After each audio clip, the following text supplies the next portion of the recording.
So, rough couple weeks. You guys. It seems like when you start to get going a little bit, you kind of get banged up a little bit. Has it felt that way to you? A little, being kind of a physical game the last couple weeks? Yeah, of course. Football is a physical sport. Guys get hurt, get banged up, but we got a lot of guys here, but specifically within the running back room, that can fill in the roles like you've been seeing. We got Trey and Coles, Bentavious Thompson, Otis Anderson, and Greg as the stands going on. But with the depth that we have here, the train is always rolling, and we're never going to miss a beat simply because everyone is tuned in to what they need to do. And at any given moment, we can put any guy in at the running back position, and things can be flow smoothly, and same for every other position on the field for the offense as well. How impressed have you been with the way Bentavious specifically has stepped up with you and Greg teamed up?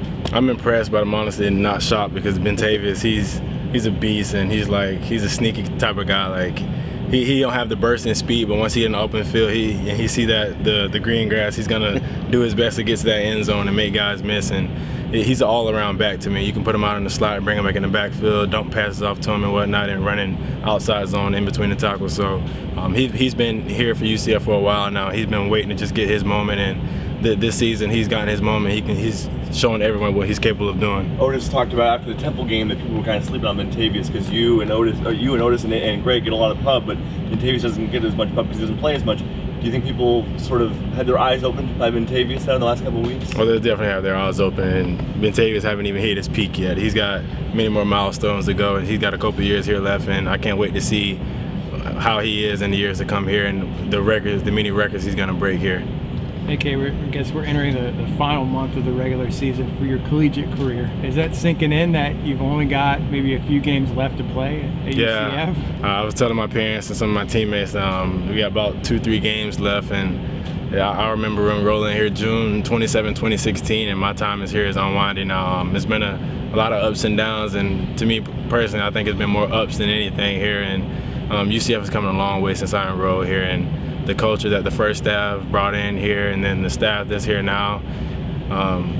I wouldn't trade going into any other college in the world here, and I'm glad I chose UCF, and I'm always remember this place. How important is it to you and these seniors just to finish strong and win out? I mean, I know you need a little bit of help, conference-wise, but who knows? It's a few more games for those guys too. Maybe they'll drop a couple. But how important is it for you to kind of win out and finish strong? It's vital simply because when we look back on our college career, we're all going to sit down and when we're about 28 years old, 30 years old, and just think about the good times we had at UCF, and just to be able to re-embark on the things that we did and the many things that we accomplished. So we're going to finish strong. We're going to do our best to finish strong. The coaches are going to put us in position to finish strong and be successful. So college football, a lot of crazy things happen. I've been watching college football with the days off that we had and whatnot, and a lot of crazy things happen. So who knows what's going to happen, and we're just going to win the rest of the games that we got.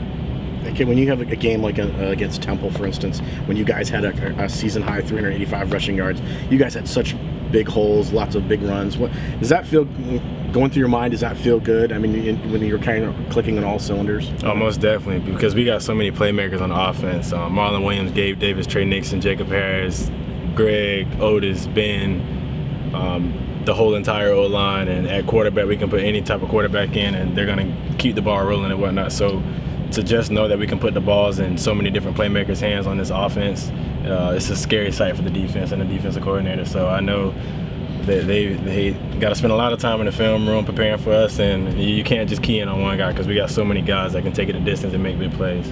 Going back to Bentavious, there was one play in that Temple game where it looked like he kind of carried like 5-6 guys about 7 yards before he got tackled. He just seems to carry a more physical nature about him. Talk about that part of his game that maybe impresses you. Yeah, that's the type of guy he is. To me, he's similar. I call him Dalvin Cook. He's good friends with Dalvin Cook, and I'm pretty sure he studied his game a lot. I love watching Bentavious run because he's so patient. He also reminds me of Le'Veon Bell because he's so patient behind the line of scrimmage, and once he hit that hole, you're going to see the change of speed and direction, and he got little swift moves on him and whatnot that he can make you miss and cut on a dime, and like you said, he can carry guys about 7 to 10 yards after contact and whatnot. So Bentavious Thompson, he showed what he's capable of as a running back, and showed what he's capable of doing once he get an open field. So like I said, the sky's the limit for him, and I can't wait I believe he's going to break a lot of records here. You may not know this, but he wears 24.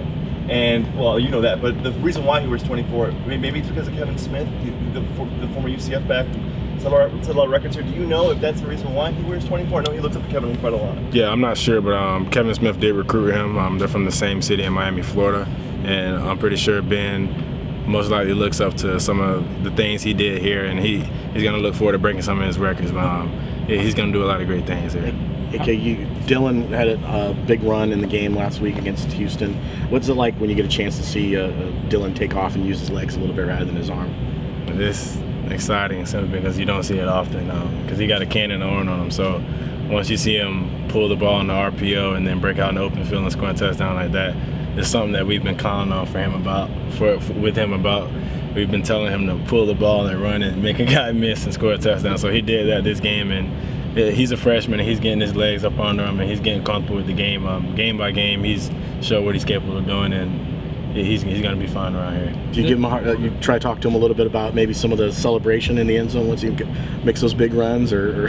Nah, he's a pretty neutral guy. He likes to celebrate with his teammates and get back on the field after the defense and make a 3 and out and go back and do it again. So that's about it. Does a 4th down touchdown, is it more satisfying? I don't know, because the last couple of weeks, obviously there's been some long touchdown throws to Trey Nixon on 4th down. Obviously the defense is trying to get off the field and you kind of, score on them. So is it maybe more satisfying when that happens? Or? Yeah, it is very satisfying simply because we can score at any given moment, whether it's 4th down, 1st down, 4th and long, 3rd and long. This offense, we got a lot of built-in plays to take it the distance, and got a lot of guys that can also take it the distance. So the things that we're capable of in this offense is a lot, and like I said, the coaches put us in position to make plays, and we make those big plays here in practice. And once we make those big plays in here in practice, we know that we can make them in the game.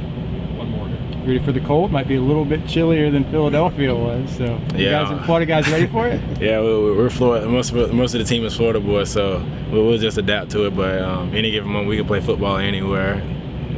We're ready though. Thanks, buddy. Okay. Thank you. Good luck.